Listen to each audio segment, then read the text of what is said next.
கோவை ஈஷாவில் நடைபெற்ற சிவராத்திரி விழாவில் அதிமுக முன்னாள் அமைச்சர் எஸ்.பி. வேலுமணி தேமுதிக பொதுச் செயலாளர் பிரேமலதா சந்தித்தது கவனம் பெற்றுள்ளது. தேமுதிக இன்னும் கூட்டணி நிலைப்பாட்டை அறிவிக்காத நிலையில் என்டிஏ கூட்டணியில் இணைகிறதா என்ற எதிர்பார்ப்பு எழுந்துள்ளது.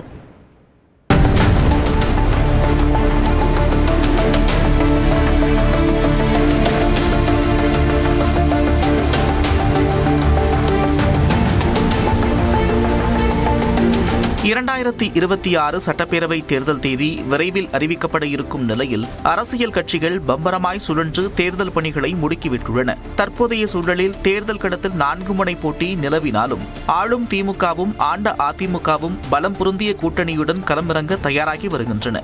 அந்த வகையில் பெரும்பாலான கட்சிகள் தங்கள் கூட்டணி நிலைப்பாட்டை அறிவித்துவிட்டன. ஆனால் தேமுதிக தனது கூட்டணி நிலைப்பாட்டை அறிவிப்பதில் தொடர்ந்து இழுபறி நீடித்து வருகிறது. கடந்த மாதம் 9ஆம் தேதி கடலூரில் நடைபெற்ற மாநாட்டில் தேமுதிக தனது கூட்டணி நிலைப்பாட்டை அறிவிக்கும் என்று உறுதிபட கூறியிருந்தார் அக்கட்சியின் பொதுச் செயலாளர் பிரேமலதா. இதனால் தேமுதிகவின் மாநாட்டின் மீதான கவனம் அதிகரித்தது. ஆனால் மாநாட்டில் பேசிய பிரேமலதா மாவட்ட செயலாளர்களின் கருத்துக்களுக்கு ஏற்ப கூட்டணி நிலைப்பாட்டை எடுத்துவிட்டதாகவும் தெளிவாக சிந்தித்து ஒரு மகத்தான கூட்டணியை விரைவில் அறிவிப்போம் என்றும் தெரிவித்தார். அதிமுக கூட்டணியில் இணையவே அதிக வாய்ப்பிருப்பதாக சொல்லப்பட்ட நிலையில் கடந்த ஜனவரி 23ஆம் தேதி பிரதமர் நரேந்திர மோடி தலைமையில் மதுராந்தகத்தில் நடைபெற்ற என்டிஏ பொதுக்கூட்டத்திலும் தேமுதிக பங்கேற்கும் என்று எதிர்பார்க்கப்பட்டது. ஆனால் என்டிஏ கூட்டணி தலைவர்கள் தேமுதிக குறித்து பதிலளிக்க மறுத்துவிட்டனர். இதனால் எதிர்பார்த்தபடி என்டிஏ பொதுக்கூட்டத்தில் தேமுதிக பங்கேற்கவில்லை.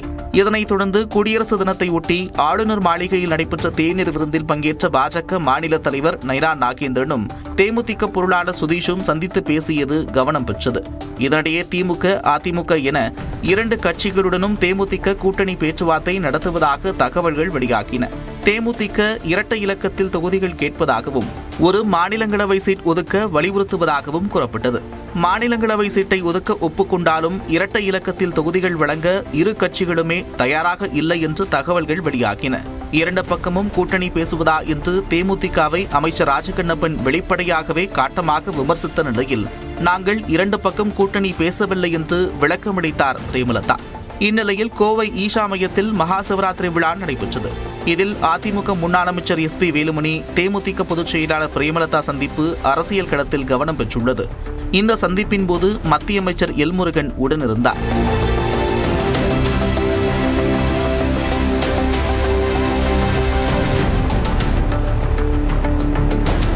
முன்னதாக வாக்காளர் இறுதிப்பட்டியல் வெளியாகும் பிப்ரவரி 17ஆம் தேதிக்கு முன்பு கூட்டணி நிலைப்பாட்டை அறிவிப்பதாக பிரேமலதா கூறியிருந்தார். வாக்காளர் இறுதிப்பட்டியல் வெளியீடு தள்ளி போயிருந்தாலும் தேமுதிக கூட்டணி அறிவிப்பு இந்த வாரத்தில் வெளியாகுமா என்ற எதிர்பார்ப்பு எழுந்துள்ளது.